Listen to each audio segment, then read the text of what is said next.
Hope you are enjoying your Sunday morning. This is United vs. Everybody. In case you didn't know, I am your host, Sean. If this is your first time, happy you're here. Don't forget to please subscribe if you are new, and please like the video on your way in. It does help the channel. We are on the road to 3K, so every little bit helps. Love seeing the community grow. Love seeing more and more people get involved. I love having just awesome United football conversations with everyone involved. So glad to see where the channel is going. So happy to see it still growing, and I'm just looking forward to see what happens next. But we are here today with a Man United News Roundup. Got a little bit of news. I didn't originally think I was going to do another news roundup before tomorrow's Europa League final preview, but there was enough news. I didn't want to take up too much time in that preview because it's probably going to be a little longer anyway because it is the Europa League final, but thought I would stop by this morning and check in with everyone. So again, hit the like button, subscribe, check out the memberships, learn how you guys can get involved. Please, please, please check out the UVE store as well. It is 20% off for the next few days. So that means for the next 2 days and 2 days only, you can get 20% off unique, one-of-a-kind gear like this. This is the 93-94 shirt that I designed. All of the designs are mine. No, they're not world-class designs, but they're fun. I enjoy them. I think a couple of you guys have bought a couple shirts already, so thank you for that. I don't charge a lot. I don't make a ton off those. I just love doing stuff like that for the channel. So check them out. There are a couple designs like this one, and just put a brand new one up there. It's just called 7. So if that's a clue, go check it out. But there is a link pinned to the top of the chat. So hope you guys are doing well. Let me see who's jumping in the chat. Yes, Danny B, hope you're doing well, my friend. He does love to encourage everyone to hit that like button. I do appreciate it. Danny B is just a diehard UVE member. I did put a poll up too, so keep clicking that poll and getting involved in that as you jump on in the chat and everything, because I do want to hear everybody's opinions on that before we dive in. So first off, it is the FA Cup final weekend. So we got one yesterday, and then currently the women's team are playing Chelsea in their FA Cup final. This is the second FA Cup final in a row. I actually think it's a third in a row for the women's team, if I remember correctly. I don't remember.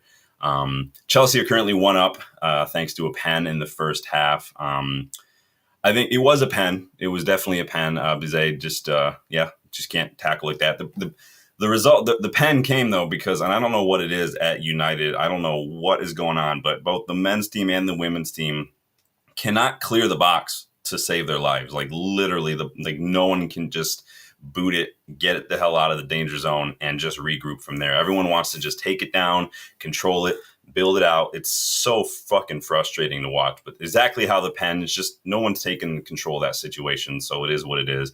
I do think the ref is being a little inconsistent this morning with that game. A lot of the fouls that are getting called against us are not getting called when similar fouls are committed by Chelsea. And it's very, very, very frustrating. We've seen a lot of cards already, but, and as a result, a lot of players were like, I think Clinton got injured or something. I don't remember who got, but it's really frustrating. But Mary Earps returned. She's there. She's kind of cheering everybody on.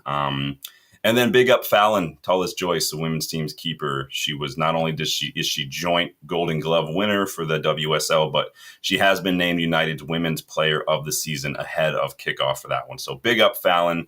Did really, really well to come in and take over for Earps. And I just want to see where this goes. So we'll see. But big up the women's. We'll be keeping an eye on that as we go along. There's about 20 minutes or so left. It is still 1-0. On to the actual FA Cup final. If you couldn't tell by the logo up here, I'm just having a little fun at Pep's expense. But big up Crystal Palace and big up Dean Henderson, our former academy keeper. They have beaten Man City in the FA Cup final yesterday. If you guys watched that one, they won 1-0 thanks to a goal. I think it's from Mateta, wasn't it? Was it Mateta or was it Eze? I don't remember off the top of my head. But 1-0. City could not even score. 100 million pound Jack Grealish is on the bench. You've got Savinho, who they had to cheat to get in. They've got Gavardio, who was probably one of the worst defenders I've ever seen in my life. Couldn't score a goal. Conceded one. Like, it's just how Pep is not getting more shit for a trophy this season after all the money they've spent and everything is absolutely beyond me. Like, it's ridiculous. And as far as Palace go, I mean, you take nothing away from Palace, man. Pay whatever they want for Adam Wharton. That dude is absolute class. He is such a good midfielder. At this point, I might opt for him over Yashari. Right now, the only thing keeping me above Yashari, I think they're very similar. I think Wharton is got a maybe a little bit higher ceiling because he is a little younger, but Yashari is just going to be cheaper. But Adam Wharton is absolute mustard. But he's a Declan Rice regen. That's just all there is to it. Sometimes you just have to pay up. It just is what it is. So, but how big of a baby is Pep, by the way? Dude is an absolute fraud. You see him going in on Henderson following that match. Now, there was a bit of a contentious decision. They had kind of looked at VAR to see if Henderson handled that ball on Holland, like one-on-one side of the box.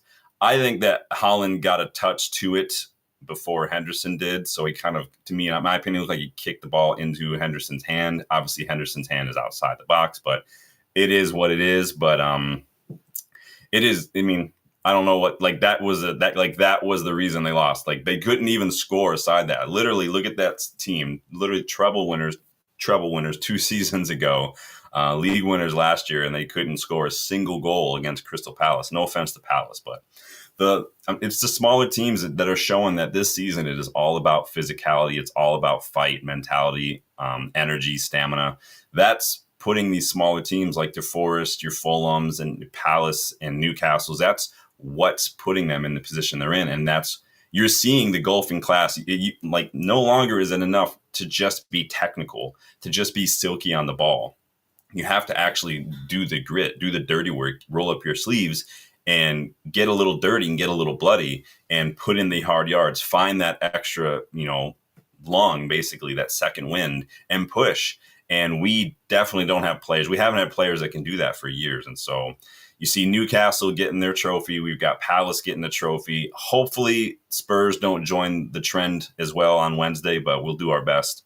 Do you think, though, on City, do you think maybe they've dropped off and signed? Like they made that scramble, like Danny's saying, like 150 million spent in January. Like, do you think that they were scrambling to stack the squad? Do you think that their players maybe have mentally dropped off because they have an inkling of what's coming their way in terms of these charges? Are they trying to pad the squad before they can't do it anymore? Like, what's happening there? Are they just, I don't know. I get that feeling sometimes that they know something's coming, whether it's just a ban or a fine or what. But if it's a fine, it's got to be a hefty fine. It's literally got to be, to me, I would like, it's got to be like 100 to 200 million pound fine.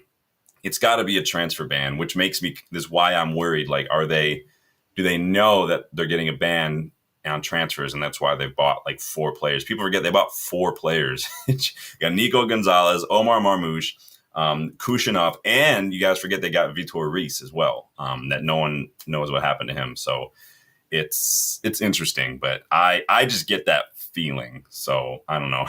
He says, yeah, didn't spot it till now. Yeah, I was thinking about maybe offering that as a membership perk, as like suggestion for a band or a logo on a given thing. So Danny B says, kid is a baller, make a 70 million offer with Collier going the other way. Yeah, I think Eze is for sure going. And so we saw that last summer. It looked like Gay and Eze and Elise were all going to go. Obviously, only Elise went. I don't think Palace are going to want to lose. Obviously, they're going to get Europa League football next season. So that could be an incentive for some of these players to stay. If we win Europa League, that could be a little extra leverage on our hand. But yeah, I think Collier would be he's not a like for like. I don't think he's got the passing range as Wharton does. Wharton definitely strikes me more as a Carrick, and Collier definitely a little bit more fight to him. He's definitely more of a, I don't know how to describe that. But could be. I would like Wharton. Again, it's just going to come down to finances. So we got to prioritize that. It's hard. I mean, you could spend 160 million and just get 2 players. You could spend 160 million and get like 4 or 5 players. It's really how you spend the money. You can get Gyökeres and Adam Wharton, or you can get a bunch of players. So Daddy says, we make the same mistake with Wharton like we did with Neves. Instead, we cheap out and buy option C or D. Well, I think we're just at a point where it's like you can get player A, your first choice, but what that means is that you're going to get 1 or 2 fewer players here, or you're going to have to get players C or D in these other areas. Now, that's the hard part. It's about priorities, and it starts with what position we prioritize. Some people are saying we need midfield. That's first and foremost. Other people say we need a striker. I'd argue maybe right now a striker is moving up in my priorities. Not only do we only have one striker, but that striker is just shit this year. And he's been here 2 years. I mean, I have to keep the same energy for Højlund as I did for Anthony. Anthony had a bright couple months to start, Højlund had a bright year. But Højlund, the biggest shame for Højlund is that he really should not have been our only striker. He shouldn't have been our starting striker. He shouldn't have given him the number 9 shirt. He should have been wearing like 19. He should have had another striker ahead of him. He should be the one coming on with like 20, 15 minutes to go, just going at tired defenses and squeezing in a goal here and there to win it, or playing in these, dead rubbers or these cups. It is what it is. I worry that it's just damage is done with Højlund, and if he is resigned to second choice, I don't think he's going to want to stay. And then I wonder if it's just the club's going to just move him on. But if you move him on, you have no striker. We already need a striker going into this window. We move Højlund on. We don't have one. Delap's not going to come and be backup. I don't think he's good enough to be our number 1. Is Cheeto good enough to be backup? Maybe Cheeto, Wheatley, and another striker can all kind of rotate in and out. I don't know. It's anyone's guess. But, we got here. Danny says, welcome, Danny. Danny Felix, big up, new face. Love to see it, man. Appreciate it. Who do you prefer, Doru or Carreras? Well, we're going to talk about Carreras. Keep that question in mind. We're going to come back to it, though, because I haven't even jumped in the news yet right now. We're just laughing at Pep a little bit and talking about City. But big up. I appreciate you stopping in, Danny Felix. Danny B says, Wharton, Yashari, Baleba, or Stiller. Don't want anyone else in that position anymore. Else is a level below. There are some really good midfielders out there. Lamine Camara at Monaco is actually a very good deep-lying playmaker as well. I do like that kid a lot. Trying to think off the top of my head who else is out there. There are some really good players out there. But yeah, Stiller, I know everyone's big on Stiller right now. He's a very good midfielder as well. Danny says, shouldn't have spent $70 million. Yeah. This, again, is with United, people are quick to point out how much we spend and we should be doing better. Yes, we should be doing better if we'd spend like wisely, if we've done well. Like I've said many times, it's not just about buying. You have to build. And we've just not done that because we've never built. This is hopefully the first time we're going to start an actual build, because up until now, it's just been every couple of years we restart and we just buy for a specific manager. That's why so many of these players don't look like they suit any manager we've had, because they were bought specifically for a manager. That's what happens when you have no structure, when you have no plan, when you don't have any semblance of competence in your recruitment at all. You've got guys like Ed Woodward and the Glazers and Murtaugh and Arnold making the decisions, and it's just not good enough. I wouldn't trust these guys to make an eBay bid for me, let alone go out and identify players. It's been a shambles, and we're just now, hopefully, with Ineos and whatnot. Now, they've got a lot of ground to cover to kind of convince me and a lot of you guys that they're cut out for the job, that it's not too big for them, that they know what they're doing. This best-in-class bullshit has yet to yield fruit. But they've only been here for a year now. We've only got one summer under them, and that was under Ten Hag as well. So we're going to see how it goes. Danny says, where does Alvaro didn't want to return to England? That's probably why we went for Doru. Yeah, I mean, people are so quick to point out the buyback clause and saying, why didn't United just do that? Like, it's not that simple. The player's got to want to come back to United. You can't just force him. And even if you could, is that really how you want to handle it? Like, you guys know I didn't like the ultimatum that Ineos gave to Amorim, like join now or don't join. I don't like that as like the foundation, as the first start of a business relationship, whether it's a manager or player. And so you kind of want things on the most positive foot you can start on. So, but yeah, Alvaro, I think it was bridges burned with Alvaro, unfortunately. You know, we all liked him. We all wanted him to stick around. We let him go because the medical team told Ten Hag, and this is the same reason that we let Reguilon go, that Malacia and Shaw will be back fit. And at that time, remember, we were in that phase where we were just selling academy products left and right. Guys like Garner, Henderson, Chong, Ilanga, Forson, Kambwala, all these guys in the last 2 or 3 years, Iqbal, they've all been moved on. And we're getting a couple million here and there, but we have sell-on clauses for a lot of these players as well, including Alvaro. So we're going to talk about that in a little bit, but you guys are already on top of the news and I love it. But yes, big up the women's team. They are still down 1-0. It was 83rd minute. Love it if they could get it to force it to extra time. I'd love it if they could win in normal time. But Chelsea are just too good, man. They've been all over us. We're just struggling to move the ball. Chelsea were cutting out these passing lanes and obviously failing to clear the box led us to concede a pen. So, and big up Ruben Amorim, by the way, for his league winners medal with Sporting. They sealed their league title yesterday thanks to Victor Gyökeres, new player that we're heavily linked with. Scored again. He's got 117 goals in 40 matches. The guy is an absolute destroyer. Now Fabrizio Romano came out yesterday and reported that Gyökeres is probably going to leave Sporting this summer. His future will be made clear in the next few days, and that Sporting have given him the green light to go. And all it will take to get him out of there is a £55 million package. So not even a £55 million fee. 55 million pound total package. So you could offer 45 and add-ons or something. I would just go in with 55 and add-ons to get that done for a 65 million pound package and just get out ahead of the rest of the pack and get it done. There's so many no-brainers as far as transfers are concerned this summer. There's so many no-brainers. It doesn't make sense not to go in on them. I don't understand how we haven't locked up any of these deals yet. I don't know why we wait so long to do this. It's really, really frustrating. The guys know that I've been very, very critical of this whole mindset of we don't want to run to the wrong decision.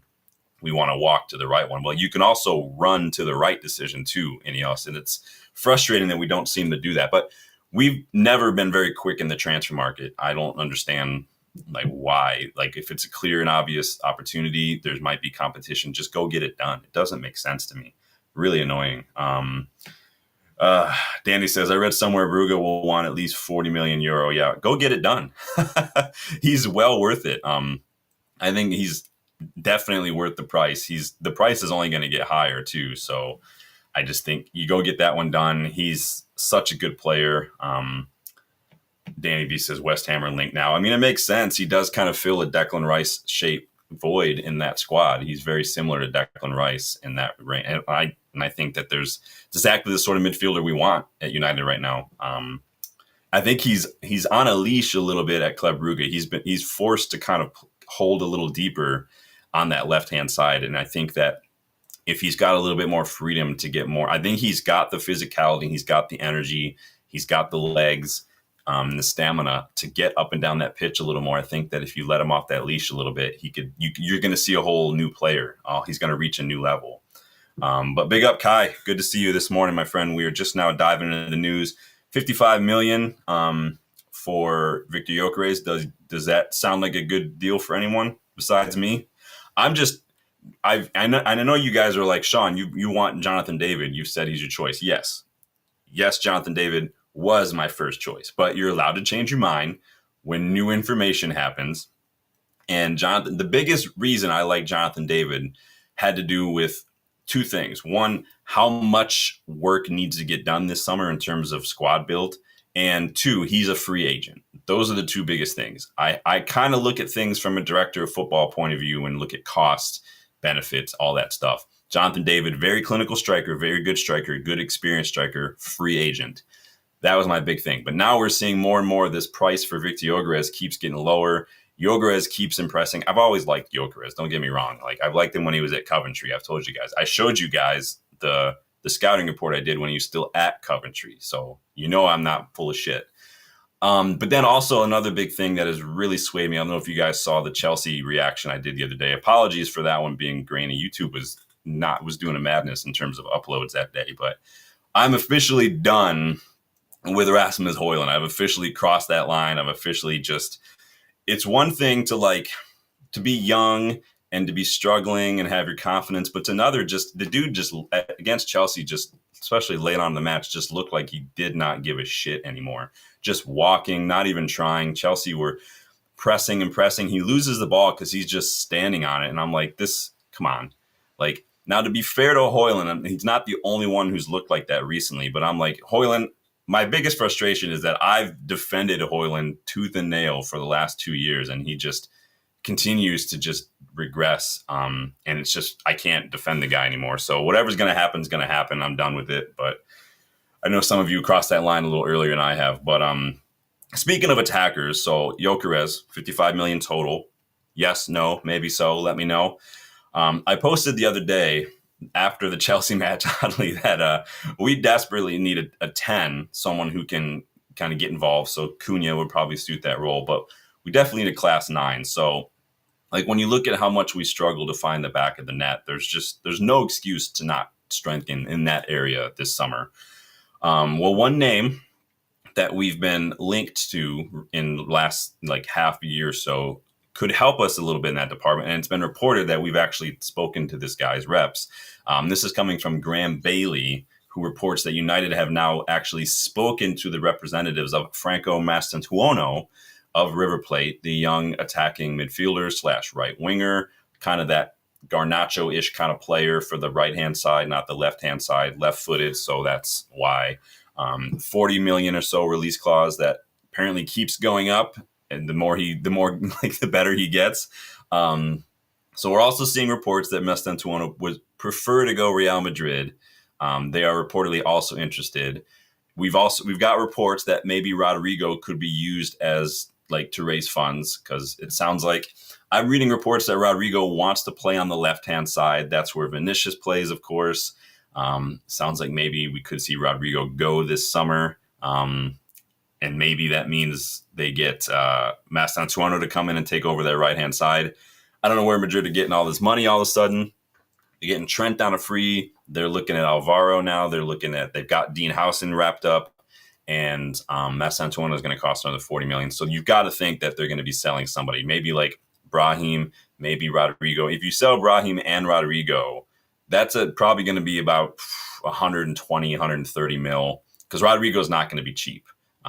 You could maybe get like 70, 80 million if you want to, if they just want to get rid of him. But I think that they're going to hold out for a little more for Rodrigo. And I think that if he wants to play on the left, I think that's got Arsenal written all over it personally, or Chelsea. I could see Chelsea as well, but they got Sancho. So Mastantuono, obviously, we've talked about him many, many times. He's in the thumbnail. Big deal. He's a big target for a lot of clubs. He's having an excellent season so far.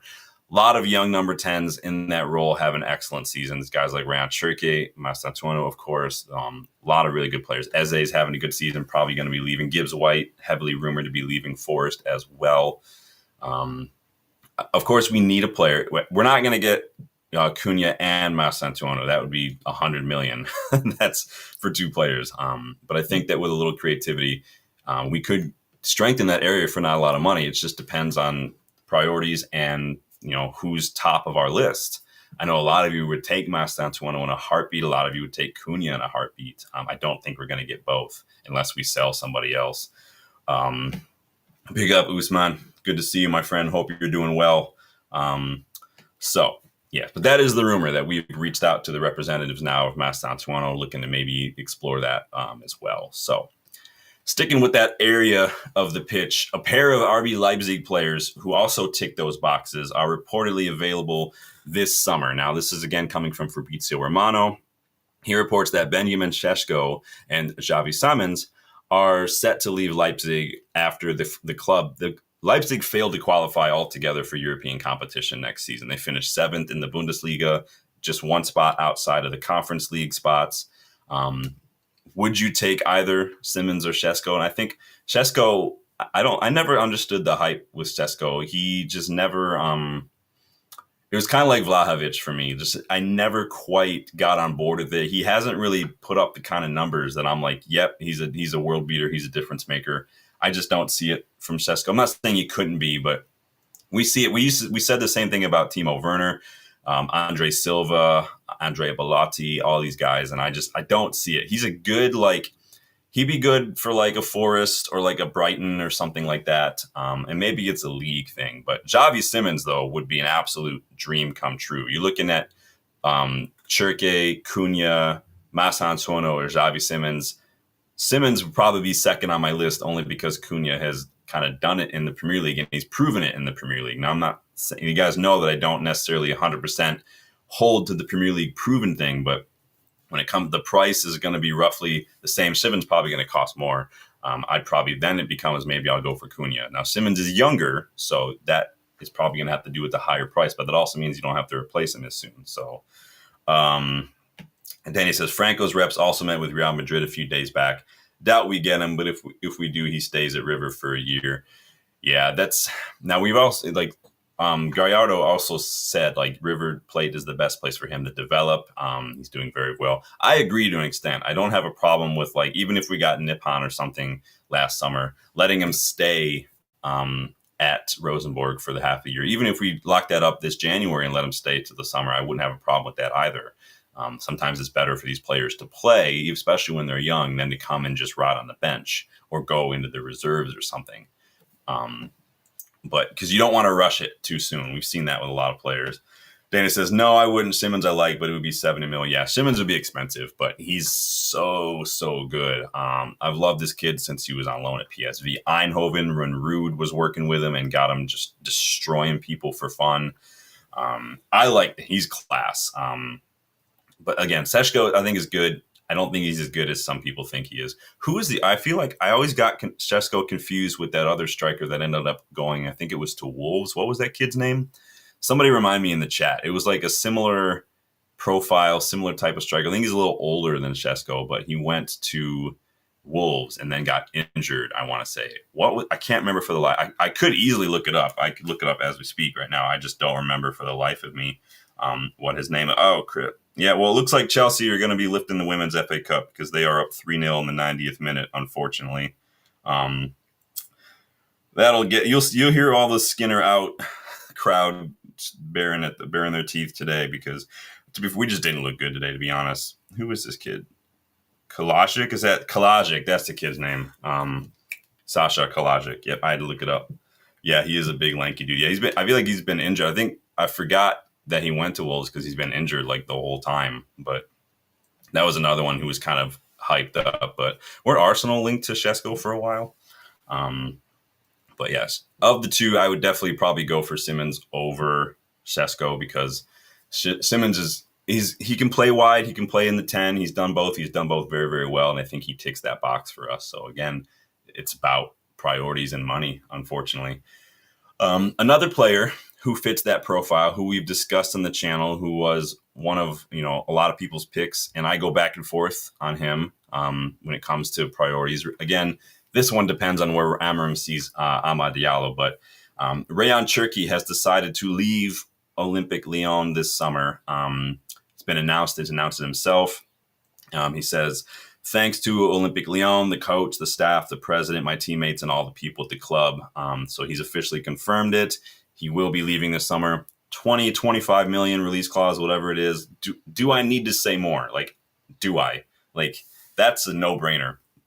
I love Xavi Simmons, but for like less than a third of the cost, go get Rayan Cherki. The guy is an absolute world beater. He's like the best in Europa League this season.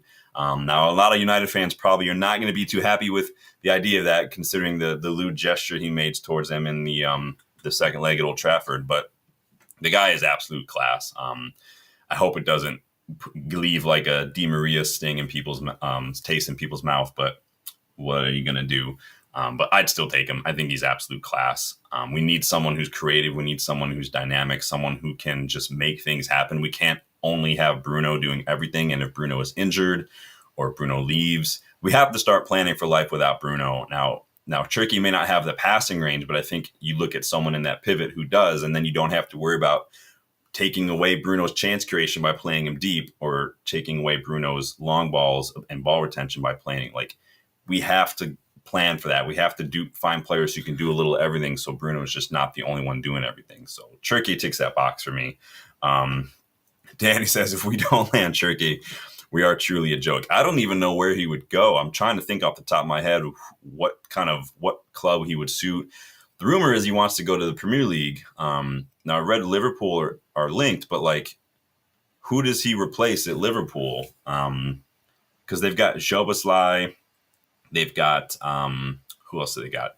Jota is probably going to be leaving soon. Diaz. I know they don't like, for some reason, Liverpool fans just don't rate any of these players that they bought in the last 4 or 5 years. It's so weird.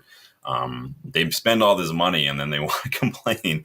Liverpool, they literally bought 4 midfielders that summer before Klopp left, and then they want to complain they don't have 6s. Like, you bought Endo. Endo is a 6. Now, it's not my fault that he's shit, but don't say you didn't buy a 6 when you bought 4 midfielders and one of them was 6. the 2 Januaries before that, you bought first team players in Yakpo and Luis Diaz. So don't give me this poor bullshit. Like, you bought players, you've strengthened. It's not my fault that some of them are shit. Like, Darwin Nunez is shit. But what are you going to do? Not my problem. But yes, Chirke would be a dream. The question again is, if we're so heavily linked with Cunha, and that deal gets done, do we get Chirke as well? Do we just go all out on the attack? I don't know if we're going to strengthen a whole lot in defense, because even with Lindelof and Evans probably leaving, I think that the rumor I've seen is that we are going to prioritize striker, playmaker, and central midfield. So I do think that we need to maybe look at the left-hand side a little bit more as well. And I definitely think we need a striker. I would get a left-sided defender. Bashali is free. Ta is free. It doesn't, again, like I said, this summer is full of no-brainers in the transfer market, and I don't understand. You could literally almost build half of a starting 11 with free agents this summer. And your Angel Gomez, your Bashali, Ta, Jonathan David. Who else? You guys throw them out there. Merritt can come in, take over for keeper. I could be director of football. Guys, hit that like button if you haven't yet. Please subscribe if you are new. And like I said, check the pinned comment. There is a link. You can get 20% off of United vs. Everybody gear for the next couple days. I saw a random story this morning that Emmy Martinez is going to be leaving Aston Villa this summer, and that apparently he's been offered terms from United and Barcelona. Apparently Barcelona and United have both made an offer to Emmy Martinez. That's coming from D Sports. I'm not quite familiar with D Sports. On a free, on its face, right, as a free agent, it's a difficult offer to dismiss out of hand, a difficult option, right? A World Cup winner, bit of a shit house. I don't have a problem with a bit of a shit house, but again, and it's hard right now because I have to try to make this distinction between Onana being so poor and then other keepers, because right now it's easy to look at how poor one of our players is and just want to take anybody else. Although I would rather at this point take a traffic cone over Onana, because Onana is just shit. I'm done with Onana, by the way, if you couldn't tell. But to be honest, I've never really been sold on Emmy Martinez. I think I never thought he was as good as people said. And I don't judge necessarily on World Cups, because players in tournaments, especially international tournaments, it's different. You don't judge them the same. But I think he's definitely on the decline this year compared to what he was the last couple of years. And even then, I never thought he was like world class. I know some people are probably going to disagree with that, but I just don't think he's as good as everybody has kind of hyped him to be. He's going to be 33 the start of next season. In like September, he'll be 33. And I know that some people also argue that keepers are good well into their 30s. And I agree with that. Keepers can be we signed Van der Sar when he was I don't remember how old was he, like his mid 30s, late 30s. They can be good. Gigi Buffon was playing until his 40s. I get that. But for me, it's I also have to look at it from a financial standpoint as well, since you get a keeper who will be 33. If he's already on the decline and he doesn't adjust, then you're already going to have to think that the decline is going to keep on going, and you're already going to have to look to replace him again. You get someone in their mid 20s, you're not going to take it's free. It's hard to turn down a free agency, but is he? Yeah. Someone like Joan Garcia, you're going to get more years out of him. He's got a low release clause. I have a problem with the fact that we also never seen them promote academy keepers either. Like, we let Kovar go, which I thought was a huge blunder. Kovar, during his loan at Sparta Prague, was the best keeper there. Obviously, he won everything there is to win with Leverkusen last season too, aside from the Europa League final. And I think that Kovar is a big miss for us. I think Vitek could be huge for us. Henderson, obviously, everyone is all over. I've seen so much all over social media yesterday. Like, why we sold Henderson? It's Ten Hag this. Like, Henderson already decided he wanted to leave United well before Ten Hag arrived. Let's have it straight there. He was probably going to be Ollie's starting keeper in that final season, but you guys remember Henderson got COVID at the start of that season and had complications. I think had he not got COVID, he would have been our starting keeper, and it would be totally different. Maybe there's a what if episode in there. I don't know, but so I do think that was the plan. It's just he just got COVID, so it is what it is. I don't ever see us promoting academy keepers very frequently, and we've let so many of them go over the years. Johnstone's come and gone, Carreras come and gone. You guys remember Joel Pereira as well? Like, it's just one after the other, and so I don't know why we just don't stick with an academy keeper. It's really, really annoying. Danny says, I agree, but I take him. Yeah, I mean, on a free, it's difficult to turn down, but and maybe we just deal with it for a couple seasons. I mean, you sell Onana, you bring in Emmy Martinez on a free, you're probably making money, and then maybe you just, for the next couple seasons, you just kind of deal with that, and then you kind of plan for 2 years from now to maybe replace Emmy Martinez or something. I don't have a problem with it necessarily. I still don't think Emmy Martinez is as good as a lot of people think, but that's objective. So that's just my opinion. But moving on, United could be set for a bit of found money. It's like finding $1 in the sofa or something. Now, it's being reported by, we've already talked about this a little bit, by a few Spanish outlets that Real Madrid are going to sign our former youngster Alvaro from Benfica. Now, we saw reports that Real Madrid wanted him. They didn't want to pay the $50 million. They wanted us to activate our buyback so then they could buy him off of us for cheaper. I put out that poll the other day. Would you help them out if we got a player in exchange, like a Güler or a Camavinga or Fran Garcia, for instance? Would you be willing to help them out? A lot of you said no. I know a lot of you tick the Güler box because Güler, I think, is going to want to play first-team football. But this is why I don't get why Madrid are going after like 10s and stuff. They've got so many 10s. Bellingham, Brahim, Güler. Baturina turned them down. It just doesn't make sense. So Madrid have apparently coughed up the cash and activated Dean Howson's release clause. So they're going to be making moves. So remember, we are going to get some money from this. 40% sell-on clause from Alvaro's sale from Benfica. And that's probably why Benfica have such a big asking price. He's been outstanding for them, honestly, since he's joined. He's done very, very well. But it sounds like $50 million getting it done. So that means a bit of money for us. Honestly, the money we get from the sell-on clause, that's literally an entire Rayan Cherki. Like, we get just a player that's not even being sold directly from us, just from the sell-on clause, could pay for Rayan Cherki in itself. It does, it makes zero sense to not go for Cherki. I don't know. I keep banging on the Cherki drum, but it's just so it's interesting. Madrid are making moves. It finally looks like they're tackling their complete lack of defense. They really should have tackled that last summer. Instead, they went all in for Mbappe. And yeah, he's scoring goals for fun, but took him a little bit to start. But they're not doing anything. Like, they literally are trophyless this season now.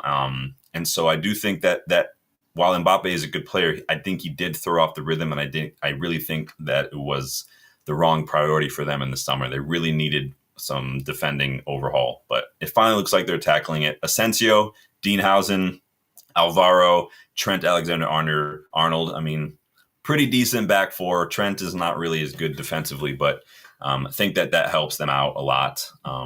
But we'll see. I mean, Asensio and Howson could be their defenders for the next decade, and that could be world class in my opinion. But Rich in the house.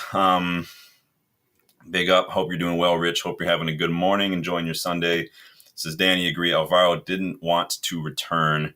Now, I asked you guys on Emmy Martinez, would you take him on a free? 79% of you say yes. 21% say no. So I'm definitely, again, I'm not saying I wouldn't take him on a free. I'm saying that I don't think he's as good as everyone. Is he better than Onana? Yeah. Taking him on a free, keep him for a couple years, and then maybe reassess the goalkeeping situation in a couple years. Yeah, definitely go for it. Probably. I still don't think he's as good as people say, but I mean, the shithousery alone could be just enjoyable to watch. I mean, get the popcorn for that. So on Alvaro, though, one of you mentioned a new face. Let me scroll back up. Let me put it back on the screen. So Danny Felix, big up, welcome to the channel. I'd like to see a new face. Who do you prefer, Doru or Alvaro? I'll make another poll for you guys. Let me see here. Doru or Alvaro, and I will put it let you guys kind of decide. So again, Alvaro didn't want to come. I think it's a case of bridges burned there. And I think that we've been linked to Doru for a long time. Obviously, this was in the plans for a minute. So I think that Doru, they're both good. It just is what it is. So, like I said, I think it's a moot point to almost say, should we get him? I just don't think he wanted to come, as you guys have been saying. But you guys let Danny Felix know, Doru or Alvaro, who would you take? Rich says Martinez is okay, maybe okay short-term option if we spend decent money elsewhere. Yeah, again, it is about priorities. It would be foolish for us to not think creatively in that regard. To kind of like playing pool, you got to look a couple moves ahead. Sometimes the obvious move is not always the best move to make at that moment. So we have so many priorities. I do think Onana at this point is a net negative. I do think he hurts us when he plays more than he helps us personally, just because of all the areas that he's lacking in. And I think that if Emmy Martinez was not free and just wanted to leave, we'd be having a different conversation. But free, a couple of years, let him do his thing, and then maybe look to move him on. He can still go to the Saudi league or back to like Argentina or something, play with Boca or some shit when Sergio Romero maybe retires in a couple of years as well, because that's where he is right now. Wouldn't have a problem with it. So, and 80% of you basically agreed. So we'll see. It'd be interesting if the rumors are true that both us and Barcelona have kind of made an offer to him. Is that a sign? We know that Onana also picked up a new agent recently who's been heavily involved, I think, with some players going to the Saudi league. So we'll see what happens with Onana. Again, like Anthony, like Højlund even, I was willing to give Onana time. Last year in the Champions League, just really, really hurt my opinion of Onana. He just doesn't look like he has the resilience, the mental confidence to make up for stuff. You guys know I was at that Galatasaray match last year in Champions League. I had literally a parallel view, probably 40 yards from, I was very close to that match, right along the goal line. And that whole penalty situation with Onana, Casemiro and whatnot, like the collective groan throughout the crowd when that happened, it was just this like ripple effect of just defeatedness. Like just everybody felt it. And it didn't help that there were groups of Galatasaray fans kind of spread throughout Old Trafford, starting fights and flares and shit. But I can't with Onana. He's good with the ball, but I'm like, your first job as a keeper has got to be to keep that ball out of the net. You've got to control your area, and I just don't see him doing that. So let's see here. Rich says, Alvaro we never saw much of. Doru still adapting to the league and the position he needs to play. Yeah, I like Doru. I think he's definitely got the physicality. He's got the fight, the energy. Does represent, I think, a lot of the characteristics that Amorim is in our club right now, and Ineos are trying to bring to this club. If you took Doru's mentality and his attitude and his fight and his physicality and his energy and put that into the other players, I think we'd be like, that would be exactly what we're trying to get. He's still got some polishing to do. He's still 20. Like Rich says, he just joined in January. I think he's only got like a dozen or so fewer first team appearances than Højlund before either of them joined United. So what I mean is, before they joined United, both of them separately, they had a certain number of like first team appearances for their respective clubs, and they were very similar. So they were both joined United when they were 20. They both had very little first team experience. So again, like Højlund, we give him some time, not only to adjust to the league, but to adjust with just developing as a footballer. He's 20 years old. What 20-year-old footballer is the finished article? So hopefully in the next 2 years, we're not having the same kind of talk about Doru as we are about Højlund, but it is what it is. But I like what I see. He needs to work on his final ball, his end product. I don't want to see him go down the Dalot route where that never improves, because Dalot's final ball is shit and never hasn't got better. Doru gets in amazing positions. Now, the problem is that his final ball rarely is good. It rarely finds a target. And there's other thing where he kind of is doing what a lot of the players do, where they're stopping and they're kind of finding Bruno. Where's Bruno? Where's Bruno? Let me put it back. Like, dude, you're in a good position. Just whoop it into the area. I think Doru tries too hard to pinpoint a teammate rather than just put that ball into a dangerous area. Put it behind the defenders, out into a very uncomfortable area for the opposition keeper, and let your attackers figure it out. You don't have to find them, because more often than not, when you do that, it's behind your attack. Whip into the area, whip it in early, let them deal with it. That's all you got to do. So if he can get better at that, I think Doru could be excellent for us. Rich says, I need to see at least a few months of a player playing regularly before I make a call. Yeah, I mean, we'll see. how long does it take for a player to adjust, especially when they're young? So, and I think a lot of the young players that were already here, I mean, we changed managers mid-season, and that's going to throw a spanner in the works for everybody. So, Red Devil says, I gave Hoyland a second season before being too harsh. Yeah. I don't know. Like, if you guys saw my stream after the Chelsea match, I am officially Hoyland out. Like, I can't. And I think the reason I'm frustrated about being Hoyland out now is because I've defended him for nearly 2 seasons. I think I was in the minority, quite frankly. I'm not trying to praise myself. I think I was definitely in the minority when it came to sticking up for Hoyland, and he's regressed so often, and he can't calm down. He tries too hard to do shit, and it's just whatever. It is what it is. Rich says Doru played mainly as a left back at Lecce. He did play mainly as a left back until this season, and then this season, up until when we signed him, he was also playing as like a right midfielder frequently, much more than he ever has been. So he was playing mainly as a left back last season when we were first linked to him. Remember, we've been linked to him long before Amorim arrived, and now this season at Lecce, he started playing on the right. It's good that he can play both. If we pick up injury or we need to rotate, he can fill in. Do you have those days maybe where against Scunthorpe or some shit in the League Cup, you can have Amos on the left, Doru on the right, just to keep getting minutes kind of a thing. So I don't have a problem with that. What do you guys say here on the poll? 67% of you, 2/3 of you think that Alvaro is preferred. Now, again, the question is, who's the better player? Who would you take? And I think a lot of you sound like you're taking Alvaro. He's been an absolute world beater at Benfica, so it makes sense that you're never going to get a player out of Benfica for cheap. So is he worth 50 million? Probably not. Our sell-on clause definitely plays a role in that asking price, but hey, it's not our problem. It's Madrid's problem, and I don't think we owe Madrid any favors. I'm not going to be like, oh, well, we got you. You overcharge us for Casemiro over on. I don't care about that. We don't owe anybody anything. We've got our own shit to deal with right now. And so it doesn't make sense for us to do that financially. We would get more money just from letting Madrid get that 50 million, and we get that 40% sell-on clause. So we got to think about ourselves. We can't sit here and be charity case for everybody. We already do that with points in the freaking league at this point. We don't want to do it with money either. So, oh boy. So I'm sorry, we already talked about Hoyland. So do you guys think that Hoyland's going to start on Wednesday? We're going to talk more about that tomorrow afternoon, but it was very interesting that he played basically the full match against Chelsea, and his body language. If I had to be like a conspiracy theorist, I would wonder if his body language late on in that match meant that maybe he's been told he's not going to start in the final.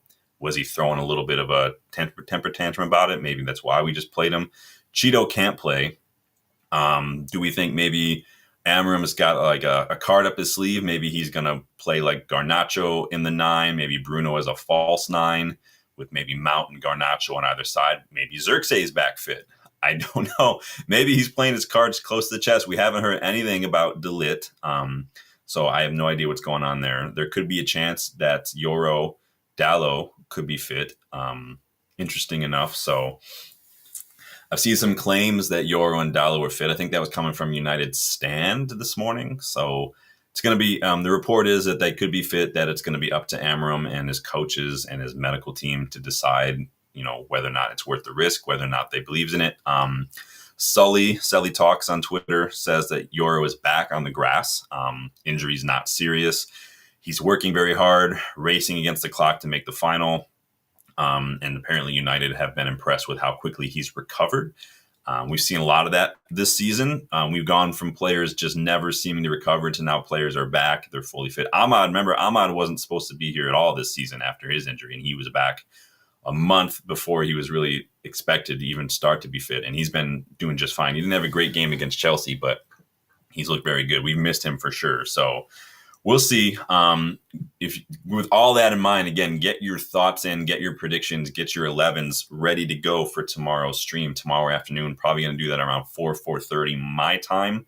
So in the UK, that's 9:30 p.m. over there. So be sure to come back. Hoping to have some guests on for that, like I said. So be sure to come back for that one. We're going to be taking a look at our road to the final, looking at key moments, going through the matches. I've got some team news we're going to talk about, predictions, of course. We're going to have starting 11s and score predictions, and maybe even a little trivia to liven things up.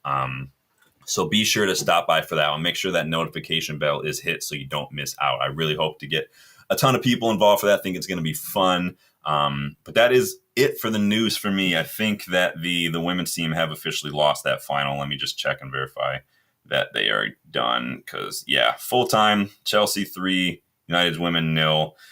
Yeah, that was a big ask. Hey, Leicester are beating Ipswich 1-0, so that's fun. Everton beat Southampton. Forest are beating West Ham 2-0. And Brentford are up halftime 2-1 against Fulham. Interesting. Got a lot of La Liga matches today, a lot of Serie A matches today, so a lot of fun matches. But yeah, women's team unfortunately not able to pull off the FA Cup final this year. We had a lot of injuries. Chelsea they're very, very good. I think they were going for a treble, I want to say, if I remember correctly. Somebody correct me if I'm wrong, but that's it, you guys, for me today. Shorter one today, not a problem with that. I've got to prepare and not overdo it. Now we're in that red zone, right? We don't want to overdo it for tomorrow's show because that one's probably going to be a longer one. But make sure you're hitting that like button. Make sure you subscribe to the channel if you are new. We are on the road to 3K. Remember, 2 days left to get advantage of the 20% off in the UVE store. You can get little daddies like this. This is the 93-94 shirt. A lot of shirt. There's a couple more like this. I did just put out a new design the other day as well. So eagle-eyed members might have seen that one on there. And then you've got a lot of other stuff that's been on. You can get them in hoodies. You can get them in T-shirts. There's women's. There's even toddler clothes on there as well. But go check that out. 2 days left, 20% off everything. So take advantage of that. And then check out the memberships. You can get more involved in the channel by looking at the memberships. Sometimes, people want to do super chats. Sometimes people want to do the store. Sometimes the memberships are a good long-term commitment as well. But it does allow you to get more involved in the content, whether that's questions from a boot, whether that's suggestions for scouting reports, or even suggestions for what if episodes. You guys know we do the what if. Season 1 ended a couple months ago. You guys can find that on the playlist. Season 2 will start probably after the season is done. So keep a lookout for that one as well. But there's also options in the memberships to get involved in joining the live streams as well. So check all that out. If you want to get $5 off as well on jerseys, tracksuits, gear, and you don't want to give money to the Glazers, you don't want to spend $150 or pounds on shirts, go check out GoGoalShop. There is a link in the description to GoGoalShop, but there's also a code where if you use that to register, you will get $5 off. You guys have seen me wear some shirts. You'd be hard-pressed to tell me which ones are GoGoalShop or which ones are the 100% authentic $200 jobs from the club site. But GoGoalShop is awesome. They've got old-school jerseys. They've got tracksuits. They got shorts, socks. You can go full kit wanker and get the full thing going on, but they're excellent shirts. I've known people who've gotten them. Dylan's got a couple. I've got a couple. They're excellent, not expensive. There's always coupons. And like I said, you can get $5 off too with that code. So keep that in mind, you guys. I do appreciate everyone joining in today. Love having these conversations. What did you guys end up saying about Doru Alvaro? So everyone, pretty much three quarters of you want Alvaro. So I think it's one of those. We always, it's always the one that got away, right? So it's interesting. But I think the bridge is burned with Alvaro. It just is what it is. But it's good to see him going off and doing well. It's just a shame that we've seen that from so many of our youngsters, keepers especially. But big up Hendo. FA Cup, man of the match, excellent penalty save against Marmoush. Surprising that Holland gave the ball to Marmoush on that, but I think Holland looks like he's just fucking fed up, but I don't have a problem with it. The dude looks like he's always having an allergic reaction to shellfish, so he can do what he wants to do. But anyway, guys, take it easy. Enjoy the rest of your weekend, and be sure to come back tomorrow. Again, please hit that like button, subscribe to the channel if you are new. Glad to see the new faces, but enjoy your weekend. Enjoy the weather if it's nice where you are, and I will talk to you guys later. Peace.